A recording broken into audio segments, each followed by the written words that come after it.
عورتیں، بچے اور زخمی افراد وغیرہ اس سفر سے خاص طور پر تھک گئے ہیں، اسی لیے میرے خیال میں ہمیں یہاں کل تک رکنا چاہیے۔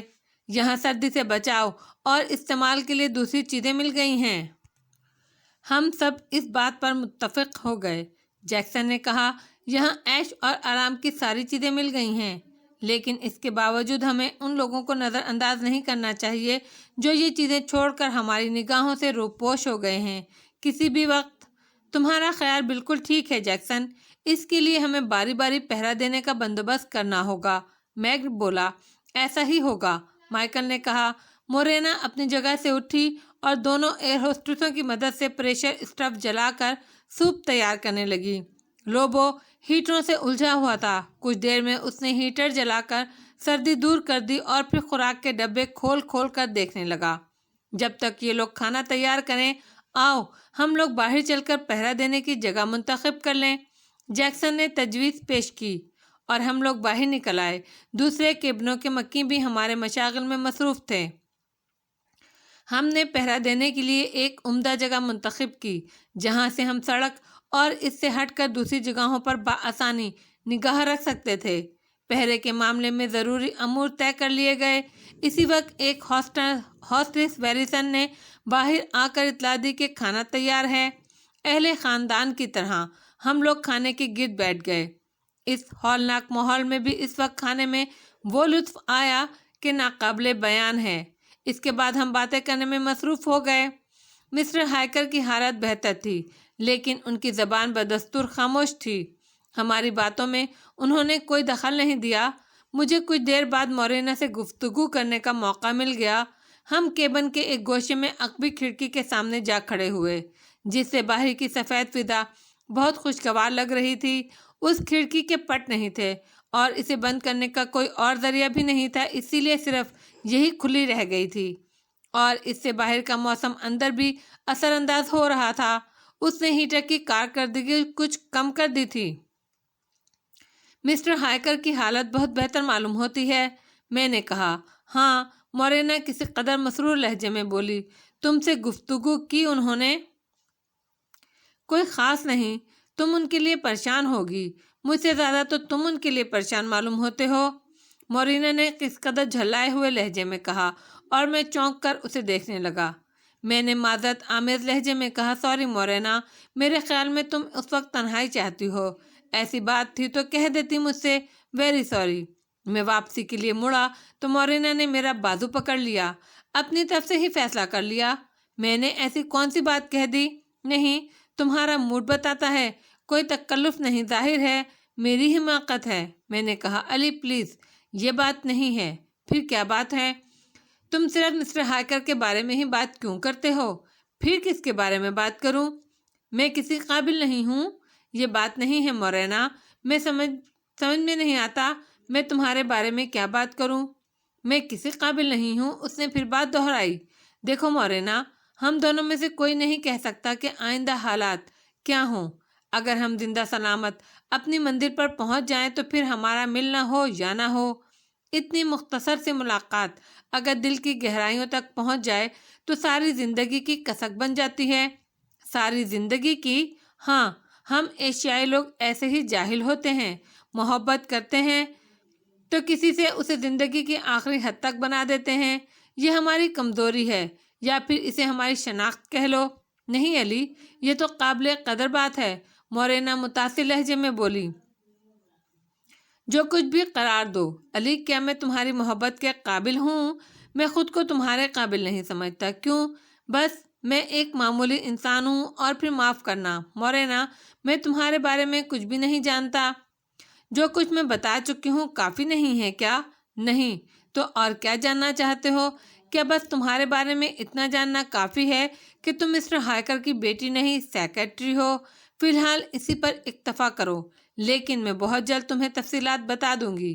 کب تک؟ میں نے پوچھا۔ کیا تم اس کے خواہش مند ہو؟ ہاں، پوچھ سکتی ہوں، کیوں؟ تاکہ تمہارے قریب آنے میں کوئی جھجک نہ رہے۔ ابھی صرف چند باتیں بتا سکتی ہوں علی۔ میں در حقیقت مسٹر ہائیکر کی سیکریٹری ہوں، لیکن وہ مجھے اپنی بیٹی کہنا پسند کرتے ہیں۔ ان کے قریبی لوگوں میں سے کوئی بھی نہیں ہے۔ ممکن ہے وہ مجھے اپنا وارث قرار دیں۔ مسٹر ہائیکر بہت دولت مند انسان ہیں۔ ہاں، نہ صرف دولت مند بلکہ بہت اہم شخصیت بھی ہیں۔ بیشتر ممالک میں ان کی بڑی عزت ہوتی ہے۔ بعض سیاسی معاملات میں بھی وہ ایک نمایاں حیثیت رکھتے ہیں۔ مثلاً، میں نے پرتجسس انداز میں کہا، تم پھر انہی کے بارے میں مصروف ہو گئے؟ مورینا آنکھیں نکال کر بولی اور میں ہنسنے لگا۔ دل ہی دل میں نے سوچا، مس مورینا تم حسین ہو، لیکن مجھے تم سے زیادہ اس حد تک دلچسپی ہے اگر تم میری مطلوبہ شخصیت کی سیکریٹری ہو تو ٹھیک ہے، ورنہ… مائیکل ہمارے پاس آ گیا تھا۔ اس نے ہمارے درمیان سلسلہ گفتگو منقطع کر دیا۔ مائیکل بھی کھڑکی سے باہر دیکھنے لگا۔ رات ہو گئی تھی۔ پہرا بدستور لگا ہوا تھا۔ سب لوگ 2-2 گھنٹے کی ڈیوٹی دے رہے تھے۔ رات کے 10 بجے ایڈلر کی باری آ گئی۔ میگ اسے جگانے چلا گیا۔ ایڈلر ناک منہ چڑھاتا ہوا اس طرف آ گیا۔ یہ کیا بدتمیزی ہے؟ اس شدید رات میں لوگوں کو کیوں پریشان کیا جا رہا ہے؟ اس نے جھلا کر کہا۔ تم دیکھ رہے ہو ایڈلر، دوسرے لوگوں نے بھی خوشی خوشی پہرا دیا ہے۔ آسٹن نے کہا، تو پھر تم بھی اپنی ڈیوٹی انجام دو۔ میں تم لوگوں سے تعاون کے لیے تیار نہیں ہوں، ایڈلر نے غصیلے لہجے میں کہا۔ تو پھر ہم تمہیں اپنے درمیان میں رہنے بھی نہیں دے سکتے، ایڈلر، میگ نے ہونٹ بھینچ کر کہا۔ کیا مطلب ہوا اس بات کا؟ ایڈلر نے پھر غصے سے کہا۔ مطلب یہ کہ نہ تو تمہیں ہم لوگ اپنے ساتھ رکھیں گے، نہ تمہیں یہاں کی چیزوں میں سے کوئی چیز ملے گی۔ تم ان میں سے کسی کیبن میں داخل نہیں ہو سکو گے۔ اچھی غنڈہ گردی ہے۔ میں یہ غنڈہ گردی برداشت نہیں کروں گا۔ میں جہاز میں سفر کرنے والا ایک معزز مسافر ہوں، ایڈلر نے کہا۔ جہاز تباہ ہو چکا ہے۔ اب ہم برف کے ان ویرانوں کے مسافر ہیں مسٹر ایڈلر۔ ٹھیک ہے، اس وقت تم لوگ جو دل چاہے منمانی کر لو، لیکن اگر زندگی بچ گئی تو تمہیں دیکھ لیا جائے گا۔ فی الحال ڈیوٹی پر جاؤ ایڈلر۔ میگ، تم مسٹر ایڈلر کو ان کی ڈیوٹی کی جگہ بتاؤ، مائیکل نے کہا۔ میگ نے دونوں شانے ہلا دیے۔ ایڈلر بھنائے ہوئے انداز میں گھوم گیا۔ میگ اس کے پیچھے پیچھے نکل گیا۔ ایک لمحے کی خاموشی چھائی رہی۔ پھر مائیکل نے کہا، یہ شخص کوئی حماقت نہ کر دے؟ کیسی حماقت؟ آسٹن نے پوچھا۔ تیز دماغ کا کس قدر احمق آدمی ہے۔ جنون میں آ کر کوئی غلط قدم اٹھا بیٹھا تو خود بھی مصیبت میں گرفتار ہو جائے گا اور ہمیں بھی کرے گا۔ پھر اس کا کیا علاج ہو سکتا ہے؟ صرف ایک، فریڈ ہاتھ اٹھا کر بولا۔ وہ کیا؟ گردنیں اس سمت گھوم گئیں۔ اس کے ہاتھ پاؤں توڑ کر اسے بھی دوسرے زخمیوں کی طرح ایک اسٹریچر پر ڈال دیا جائے، اور کسی بھی وقت یہ بات ممکن ہے، فریڈ نے جواب دیا۔ اچانک ہم سب اچھل پڑے۔ ایک دل خراش چیخ برف کے ان سنسان ویرانوں میں بلند ہوئی۔ انتہائی کربناک چیخ تھی۔ ہم بے اختیار باہر کی طرف دوڑے۔ چیخ کی آواز پہاڑوں میں گونج رہی تھی۔ میگ اور ایڈلر ابھی اس جگہ نہیں پہنچے تھے جہاں ایڈلر کو اپنی ڈیوٹی انجام دینا تھی۔ دونوں ٹھٹک کر رک گئے تھے۔ میں اور مائیکل جیکسن دوڑتے ہوئے ان دونوں کے پاس پہنچ گئے۔ فریڈ اور دوسرے چند لوگ ہمارے عقب میں آ رہے تھے۔ پتہ نہیں دوسرے کیبنوں کے لوگوں نے یہ چیخ سنی تھی یا نہیں۔ کسی اور کیبن سے کوئی باہر نہیں نکلا تھا۔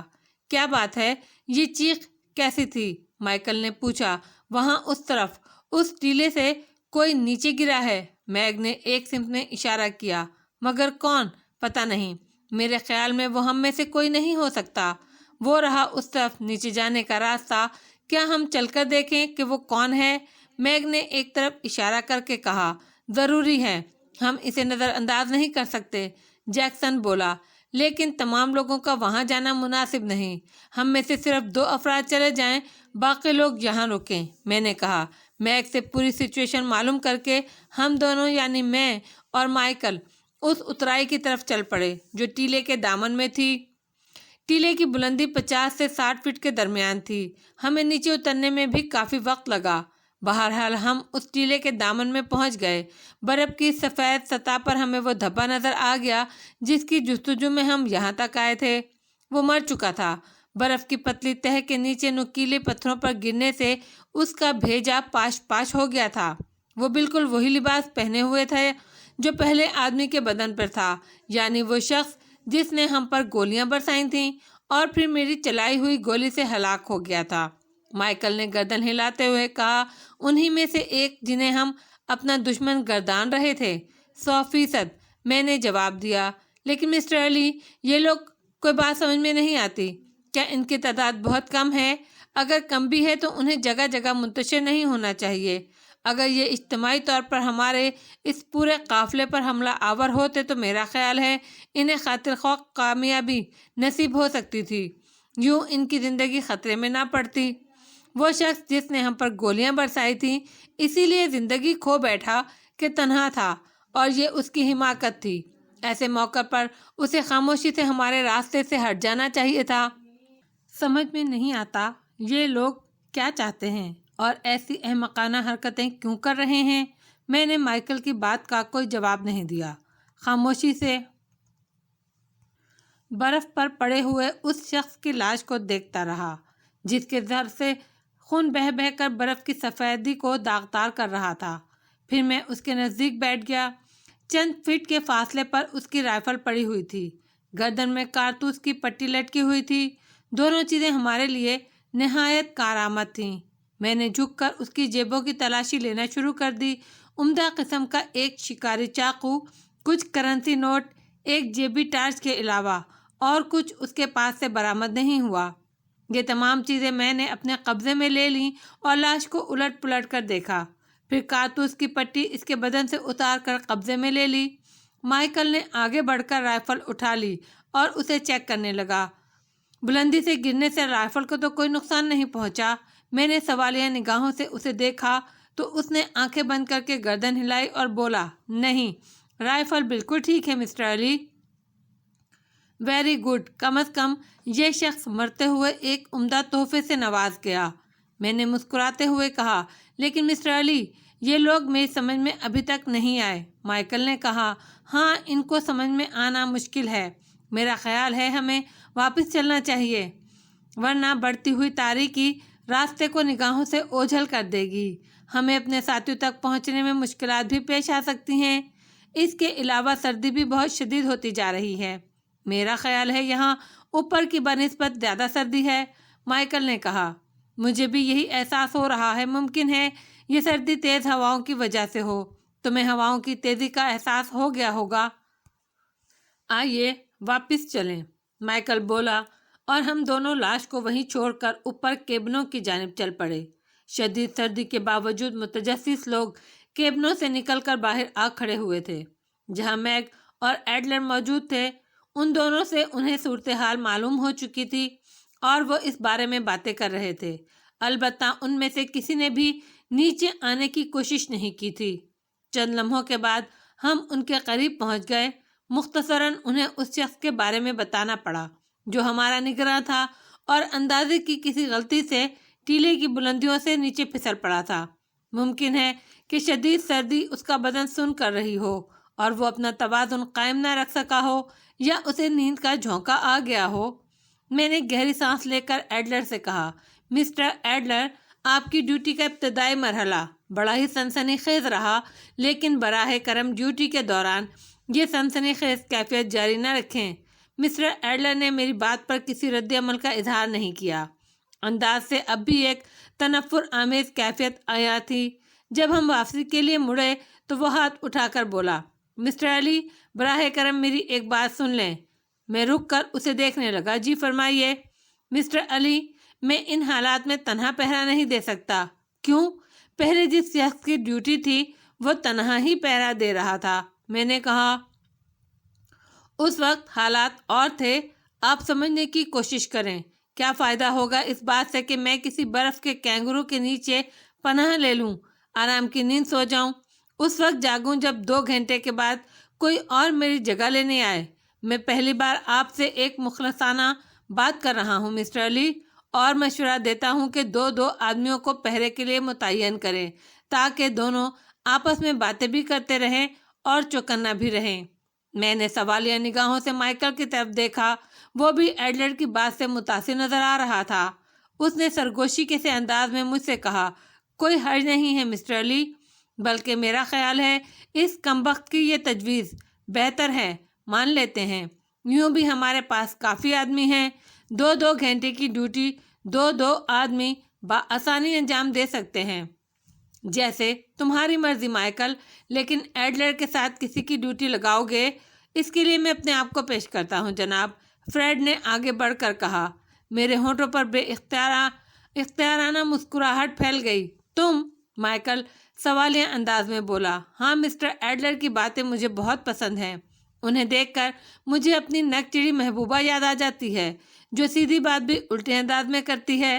آپ لوگ یقین کریں، جب بھی میں مسٹر ایڈلر کی طرف توجہ دیتا ہوں، مجھے پینی اسمتھ یاد آ جاتی ہے۔ میرا خیال ہے میں مسٹر ایڈلر کے ساتھ بہتر طور پہ ڈیوٹی انجام دے سکوں گا۔ فریڈ نے آگے بڑھ کر ایڈلر کا بازو پکڑ لیا۔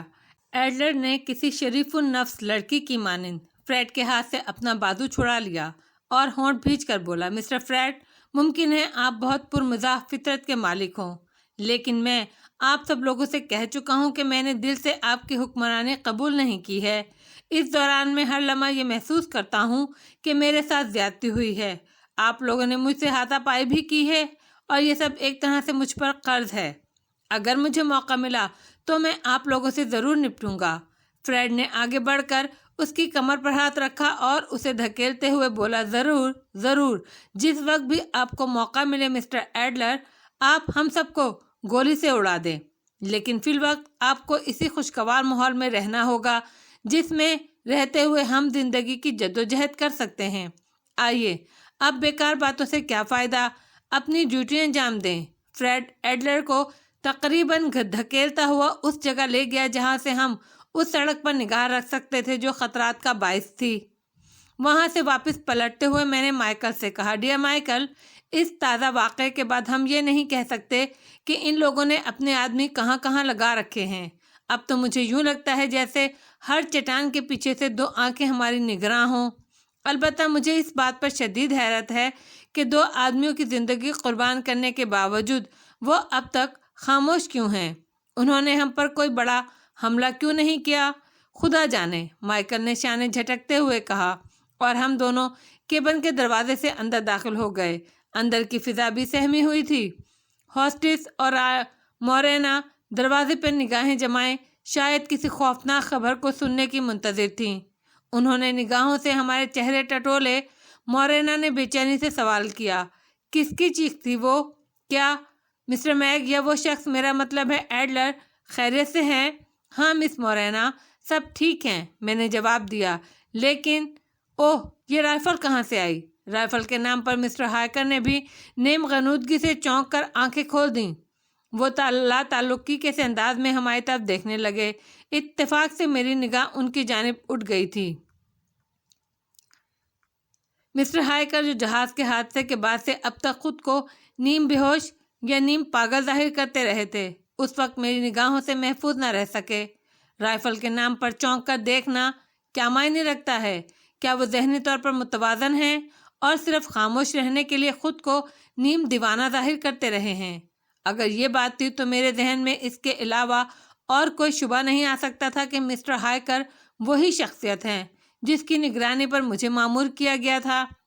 برف کے اس ہولناک ماحول میں جبکہ قدم قدم پر دشمن کی موجودگی کا خوف تھا، اگر مسٹر ہائیکر مجھ سے متعارف ہونے میں اجتناب برت رہے تھے تو میرے خیال میں یہ دانشمندانہ بات نہیں تھی۔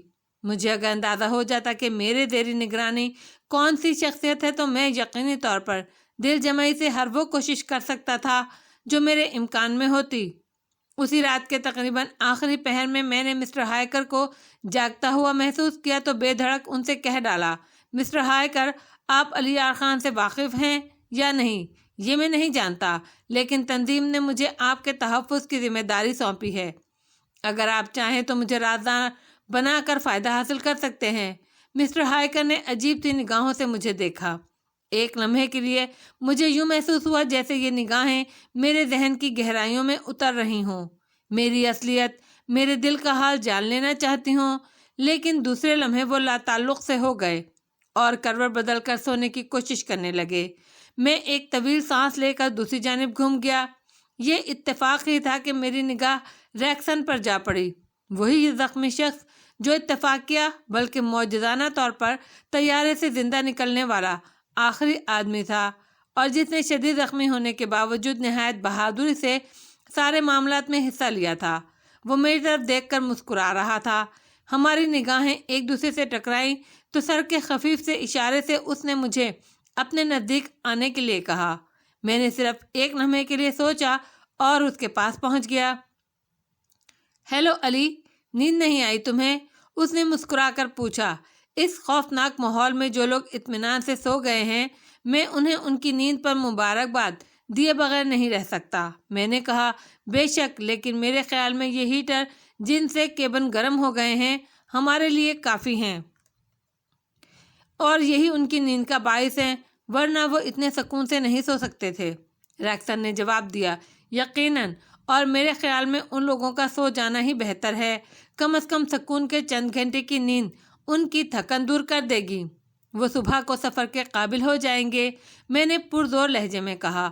میری نگاہیں ریکسن کے چہرے کو ٹٹول رہی تھیں اور میں اندازہ لگانے کی کوشش کر رہا تھا کہ کیا ریکسن نے میرے وہ الفاظ سن لیے ہیں جو میں نے مسٹر ہائیکر سے کہے تھے۔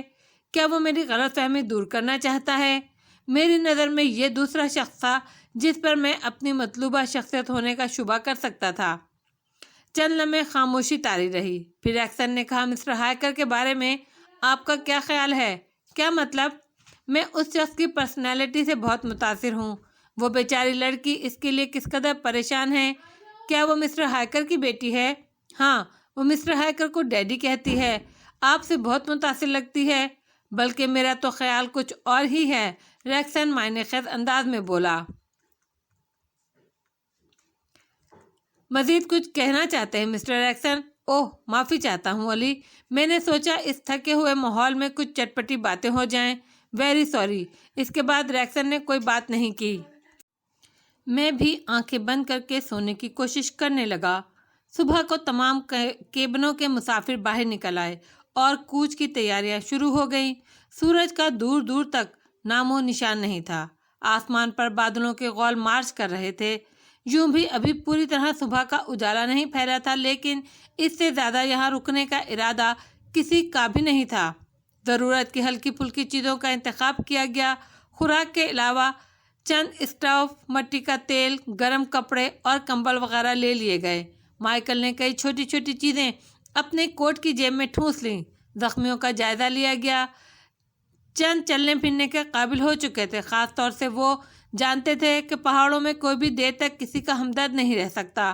چنانچہ اس سے قبل کہ ہمدردی کرنے والے موسم کی سختی اور تھکن سے جھنجھلا کر انہیں کسی کھڈ میں اچھال دینے پر غور کریں، خود میں اتنی ہمت پیدا کر لی جائے کہ زندگی کی تلاش کے سفر میں وہ اپنے قدموں سے آگے بڑھ سکے۔ چنانچہ چند اور اسٹریچر خالی ہو گئے۔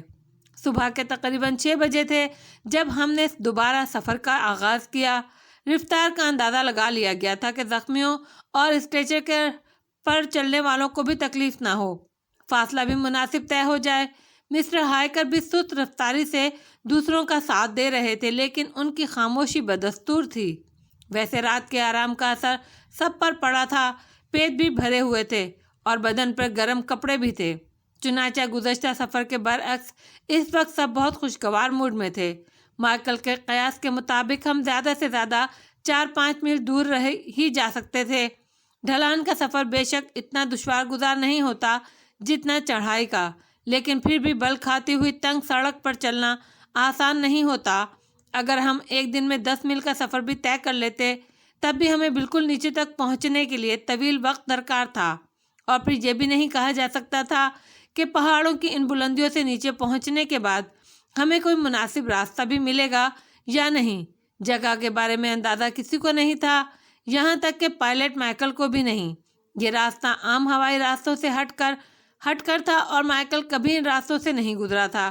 البتہ بلندیوں سے نیچے پہنچنے کے بعد کوئی ایک سمت اختیار کرنے کے بارے میں سوچا جا سکتا تھا، کم از کم اس کی ابتدا تو ہو۔ جوں جوں ہم نیچے اترتے گئے، منظر بدلتے گئے۔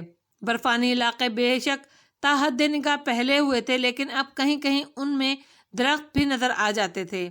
فضا کثیف ہوتی جا رہی تھی اور سانس لینے میں اب کوئی دقت ہو نہیں رہی تھی۔ اس کے علاوہ مسلسل سفر کرنے کے باوجود کوئی خاص تھکن محسوس نہیں ہوئی۔ سڑک لہجہ بلہجہ پیچ در پیچ ہوتی چلی جا رہی تھی، یہاں تک کہ ایک مقام پر ہمیں رکنا پڑا۔ ہماری نگاہ بائیں سمت گہرائیوں میں اٹھ گئی۔ ان گہرائیوں میں ہمیں ایک دریا نظر آ رہا تھا جو ہمارے راستے میں حائل تھا، یعنی نیچے ایک مخصوص فاصلہ طے کرنے کے بعد یہ دریا عبور کرنا ضروری تھا۔ لیکن دریا پر ایک پل بھی نظر آیا۔ گو یہاں سے دریا اور پل کا فاصلہ کافی تھا، لیکن ہم بلندی پر تھے، اس لیے یہ منظر دیکھ سکتے تھے۔ البتہ ہماری نگاہ اتنی تیز نہیں تھی کہ ہم اس کے قرب و جوار کے مناظر کا بھی اندازہ لگا سکتے۔ سمندر کی سطح سے اس کی بلندی کتنی ہوگی؟ مائیکل نے پرخیال انداز میں کہا۔ کیا کہا جا سکتا ہے، میرا خیال ہے 3,500 میٹر سے کسی طور کم نہیں ہوگی، میک بولا۔ مائیکل اس کے جواب پر خاموش ہو گیا۔ تقریباً 6 گھنٹے تک مسلسل سفر کرنے کے بعد ہم نے ایک جگہ سستانے، کھانے پینے اور تھکن دور کرنے کا فیصلہ کیا۔ میگ نے رائے دی کہ دریا اب چونکہ قریب ہے، اسی لیے کیوں نہ دریا پار کر کے ہی ڈیرے ڈالے جائیں۔ مائیکل نے اس بارے میں رائے جاننے کے لیے میری جانب دیکھا اور میں نے سر ہلا دیا۔ مجھے اس پر کوئی اعتراض نہیں تھا، چنانچہ ہم لوگوں نے رفتار تیز کر دی۔ جیکسن نے مسرت سے ہاتھ ملتے ہوئے کہا، اس دریا کو دیکھ کر مجھے بڑی مسرت ہو رہی ہے۔ پانی خواہ کتنا ہی ٹھنڈا ہو، میں اس میں 2-4 غوطے ضرور لگاؤں گا۔ اس نے ایڈلر کی طرف دیکھا جو بری طرح ہانپ رہا تھا اور مسکرا کر بولا، مسٹر ایڈلر، آپ بھی میرے ساتھ نہائیں گے؟ یقین کریں ساری تھکن دور ہو جائے گی۔ بکواس مت کرو، میں اس ٹھنڈے پانی کے قریب بھی کھڑا نہیں ہو سکتا۔ ایڈلر خوفزدہ لہجے میں جیکسن سے کئی قدم پیچھے ہٹ گیا اور سب قہقہہ لگا کر ہنس پڑے۔ مورینا اور دوسری لڑکیاں بھی بے اختیار ہنس رہی تھیں۔ کچھ دیر کے لیے فضا بالکل نارمل ہو گئی۔ سوال یہ ہے کہ اس دریا کو عبور کرنے کے بعد کیا ہمیں کوئی مناسب جگہ مل سکے گی؟ آسٹن نے کہا۔ مسٹر آسٹن، ہم امید کے سہارے چل رہے ہیں۔ ممکن ہے ہمیں کوئی پہاڑی آبادی مل جائے۔ اگر ہمیں کوئی آبادی مل گئی تو ہماری تمام مشکلات دور ہو سکتی ہیں، مائیکل نے کہا۔ سفر جاری رہا یہاں تک کہ ہم دریا کے قریب کی وادی میں داخل ہو گئے۔ کھردری اور ناہموار زمین پر چٹانیں ابھری ہوئی تھیں اور چھوٹے چھوٹے ٹیلوں کی تعداد بہت زیادہ تھی۔ یہاں برف بھی کچھ کم نہیں تھی، بلکہ بعض جگہوں پر تو بھوری زمین بھی نظر آ رہی تھی۔ ہم سیدھے اور ہموار راستے تلاش کرتے ہوئے دریا کی جانب بڑھتے رہے۔ مورینا میرے بالکل پیچھے تھی۔ اس موسم کے باوجود اس کے چہرے پر تمتماہٹ تھی۔ یقیناً وہ تھک چکی تھی کیونکہ وہ لڑکی تھی، لیکن اس نے ایک بار بھی اس کا اظہار نہیں کیا تھا۔ پھر سڑک ایک طرف مڑی۔ دریا شاید بالکل قریب آ گیا تھا۔ مرطوب ہوا کے جھونکے آ رہے تھے۔ ہم سب کی رفتار ایک دم تیز ہو گئی۔ سب ہی دریا کے قریب پہنچنے کے خواہش مند تھے۔ ایک اونچی جگہ پہنچ کر ہم نے دریا پر پہلی نظر ڈالی اور دم بخود رہ گئے۔ لوبوں کے حلق سے عجیب سی آواز نکلی۔ ہم پھرتی سے نیچے بیٹھ گئے۔ لوبو دوسرے لوگوں کو اس بلند جگہ آنے سے روک رہا تھا۔ سامنے کا منظر واقعی ہمارے لیے حیران کن تھا۔ بلندیوں سے جب ہم نے پہلی بار دریا دیکھا تھا تو کچھ محسوس نہیں ہوا تھا، اور پھر گھومتی ہوئی سڑک سے نیچے اترے تھے، اسی لیے دریا نظروں کے سامنے نہیں رہا تھا، حقیقت نگاہوں سے اوجھل رہی تھی۔ ناہموار پہاڑی راستوں نے اب تک اس خوفناک حقیقت کا علم نہیں ہونے دیا کہ دریا کے اوپر بنا ہوا پل درمیان سے ٹوٹا ہوا تھا اور اس کے دوسرے کنارے پر دریا کی لہروں کے شور میں بہت سی انسانی آوازیں بھی شامل ہیں۔ یہ آوازیں ہمیں یہاں سنائی نہیں دے رہی تھیں، لیکن ہم بہت سے آدمیوں کو بھاگ دوڑ کرتے دیکھ سکتے تھے۔ دوسرے کنارے پر ایک بڑا سا ٹرک بھی نظر آ رہا تھا جو فوجی قسم کا تھا۔ اس طرف موجود لوگوں نے بھی شاید ہمیں ابھی دیکھا نہیں تھا۔ اسے بھی خوش بختی ہی کہا جا سکتا تھا۔ وہ ہم سے لا علم تھے، لیکن جس جگہ ہم تھے وہ دور تک بلندی پر تھی۔ مکمل طور پر ان کی نگاہوں سے بچنے کے لیے ہمیں کافی نیچے جانا پڑتا، جو ایک لمحے میں ممکن نہیں تھا، لیکن یہ ضروری تھا۔ چنانچہ میں نے لوبو کو اشارہ کیا اور وہ تیزی سے پلٹ پڑا، مگر اتنی دیر میں کام بگڑ گیا۔ انہوں نے ہمیں دیکھ لیا تھا۔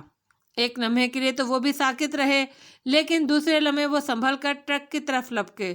لوبو، پھرتی سے ان لوگوں کو میں نے اتنا ہی کہا تھا کہ ایک فائر ہوا اور گولی سنسناتی ہوئی میرے سر سے صرف چند انچ کے فاصلے سے گزر گئی۔ چیف، تم خیریت سے تو ہو نا؟ لوبو بے اختیار میری طرف لپکا۔ ان لوگوں کو لوبو، ان لوگوں کو۔ تم پیچھے کھسکو چیف، یہ بلندی خطرناک ہے، جلدی سے پیچھے ہٹ جاؤ، لوبو نے کہا۔ 2-3 گولیاں اور چلیں۔ وہ لوگ بھی بدحواسی میں فائر کر رہے تھے، ورنہ ان کی کوئی نہ کوئی گولی ہمیں ضرور چھو لیتی۔ زمین سے چپک جاؤ چیف، جس قدر جلد ممکن ہو زمین سے چپک جاؤ، لوبو پھر بولا، اور میں نے اس کی ہدایت پر عمل کیا۔ گولیاں سنسناتی ہوئی ہمارے سر پر سے گزرنے لگیں۔ ان کی تعداد اور تیزی میں اضافہ ہوتا گیا، یوں لگتا تھا جیسے اب بہت سے لوگوں نے ہتھیار سنبھال لیے ہوں۔ ہم دونوں الٹے پاؤں رینگنے لگے۔ گولیاں طوفانی رفتار سے ہمارے دائیں بائیں زمین پر لگ رہی تھیں۔ پتھریلی زمین ادھڑ رہی تھی، پتھروں کی باریک کرچیاں ہمارے بدن کے کھلے ہوئے حصوں پر خوب زور سے لگ رہی تھی۔ یہی شکر تھا کہ وہ لوگ صحیح نشانہ نہیں لے پا رہے تھے، ورنہ اس کھلے علاقے میں ہمیں نشانہ بنا لینا اس قدر مشکل بھی نہیں تھا۔ گولیوں سے کس قدر محفوظ ہو کر ہم ایک لمحے کے لیے رکے۔ میں نے گردن موڑ کر دیکھا۔ قافلے والوں کو صورتحال کا اندازہ ہو گیا تھا اور انہوں نے ایک بڑی چٹان کی آڑ میں پناہ لے لی تھی۔ مائیکل کیچوے کی طرح رینگتا ہوا ہماری طرف آ رہا تھا۔ کون ہے وہ؟ اس نے ہمارے قریب پہنچ کر ہانپتے ہوئے کہا۔ وہی ہوں گے جن کے بارے میں ڈائر نے پیشن گوئی کی تھی اور جن کے 2 آدمی ہمارا نشانہ بن چکے ہیں، میں نے جواب دیا۔ کتنے ہیں اور کیا وہ گولیاں برساتے ہوئے ہماری طرف بڑھ رہے ہیں؟ میرا خیال ہے وہ آگے نہیں بڑھ رہے۔ اگر وہ دریا پار کر کے آگے آنے میں کامیاب ہوتے تو ہمیں نشانہ بنانے میں انہیں کوئی دقت نہیں ہوتی۔ ان کی تعداد کا کوئی اندازہ ہے؟ نہیں، ہمیں فوراً ہی دیکھ لیا گیا تھا اور فائرنگ کرنے میں بھی نہایت اجرت سے کام لیا گیا، اسی لیے ہم ان کی تعداد اور پوزیشن کا صحیح اندازہ نہیں لگا سکے، میں نے جواب دیا۔ مائیکل خشک ہونٹوں پر زبان پھیرنے لگا، پھر بولا، یہ اندازہ لگانے کی کوشش تو کی جائے۔ میرا خیال ہے قافلے کو وہیں رکنا چاہیے۔ میں نے میک کو ہدایت کر دی کہ وہ ان لوگوں کو کنٹرول میں رکھے۔ ویسے بھی گولیوں کی اس بوچھاڑ میں کوئی اس چٹان کی آڑ سے نکلنے کی کوشش نہیں کرے گا۔ اس نے قافلے والوں کو وہیں رکنے کا اشارہ کیا اور بے چین نگاہوں سے ادھر ادھر دیکھنے لگا۔ پھر اس نے ایک طرف اشارہ کرتے ہوئے کہا، میرا خیال ہے ہمیں اس درے کی طرف چلنا چاہیے، وہاں سے ہم محفوظ رہ کر دریا کا کنارہ دیکھ سکتے ہیں۔ میں نے اس کی بات سے اتفاق کیا اور ہم تینوں رینگتے ہوئے آگے بڑھنے لگے۔ تنگ اور اونچے درے سے دوسری طرف نکلتے ہی دریا نظر آیا۔ اس کا تیز بہاؤ بے حد تیز تھا۔ جھاگ اڑاتا پانی کان پھاڑ دینے والے شور کے ساتھ بہہ رہا تھا۔ جب وہ درے کی سلاخ دیواروں سے ٹکراتا تو کئی فٹ بلند دیوار سی بن جاتی، اور پانی کی اس دیوار میں سے سورج کی کرنیں پار ہوتی تو کئی رنگ نگاہوں میں کوند جاتے۔ یہاں بھی ہم دشمن کی نگاہوں سے پوشیدہ نہ رہ سکے۔ فائرنگ کا رخ اسی طرف ہو گیا تھا، اور جن پتھروں کی آڑ میں ہم پوشیدہ تھے، گولیاں ان کے چیتڑے اڑانے لگی تھیں۔ پتھروں کے ریزے چھروں کی طرح ہمارے بدن پر لگ رہے تھے۔ مائیکل پھیکے انداز میں مسکرایا۔ یوں لگتا ہے ان کی تعداد کافی ہے اور ایمونیشن کی کمی بھی نہیں ہے ان کے پاس۔ ان کے مقابلے میں ہمارے پاس ایک پستول ہے جس میں اب صرف 4 گولیاں ہیں اور ایک رائفل۔ مسٹر علی، کیا ہم ان ہتھیاروں سے ان کا مقابلہ کر سکتے ہیں؟ حالات کا اندازہ لگائے بغیر کوئی فیصلہ نہیں کیا جا سکتا، میں گہری سانس لے کر بولا۔ حالات؟ گویا اب بھی حالات کا اندازہ لگانے کی گنجائش ہے، مائیکل نے آہستہ سے کہا، اور میں چونک کر اس کی شکل دیکھنے لگا۔ تمہارے منہ سے یہ الفاظ حیرت انگیز لگتے ہیں مائیکل۔ کیا تم بددل ہوتے جا رہے ہو؟ مائیکل جیسے چونک پڑا۔ نہیں، یہ بات نہیں ہے، سوری علی، نہ جانے کیوں۔ حوصلہ ہی زندگی ہے مائیکل، اگر ہم حوصلہ ہار گئے تو پھر کچھ نہیں کر سکیں گے۔ میں اپنے الفاظ پر شرمندہ ہوں مسٹر علی، انتہائی شرمندہ۔ اس نے ادھر ادھر دیکھا اور ایک بلند چٹان تاک لی۔ اس کے بعد وہ آہستہ آہستہ سرکتا ہوا پیچھے ہٹا اور دوسرے لمحے اس نے جھک کر دوڑ لگا دی۔ چٹان کے قریب پہنچ کر وہ اچھلا اور اوپر چڑھ گیا۔ گولیوں کی بوچھاڑ اس کے سر پر سے گزر گئی۔ وہ چٹان سے چپک گیا اور بہتر پوزیشن میں تھا۔ میں اور لوبو بھی رینگتے ہوئے اسی چٹان کے نیچے پہنچ گئے۔ یہاں سے ان لوگوں کو اچھی طرح نہیں دیکھا جا سکتا تھا علی، لیکن تھوڑا بہت اندازہ ہو رہا ہے، مائیکل بولا۔ مثلاً؟ میں نے پوچھا۔ کنارے پر کئی ٹرک کھڑے ہوئے ہیں، ان کے اطراف میں تقریباً 50-60 آدمی ہیں۔ وہ سب مسلح ہیں لیکن افراتفری کے شکار نظر آتے ہیں۔ مائیکل کی بتائی ہوئی اس تفصیل نے میرے دل میں بھی اشتیاق پیدا کر دیا۔ میں خود اپنی آنکھوں سے یہ منظر دیکھنا چاہتا تھا۔ اس چٹان پر چڑھنا خطرناک تھا جہاں مائیکل تھا، کیونکہ گولیاں اب بھی اس کے اوپر سے گزر رہی تھیں۔ اس سے چند گز کے فاصلے پر میں نے ایک بلند جگہ منتخب کر لی اور لوگوں کو اپنے ارادے سے آگاہ کر دیا۔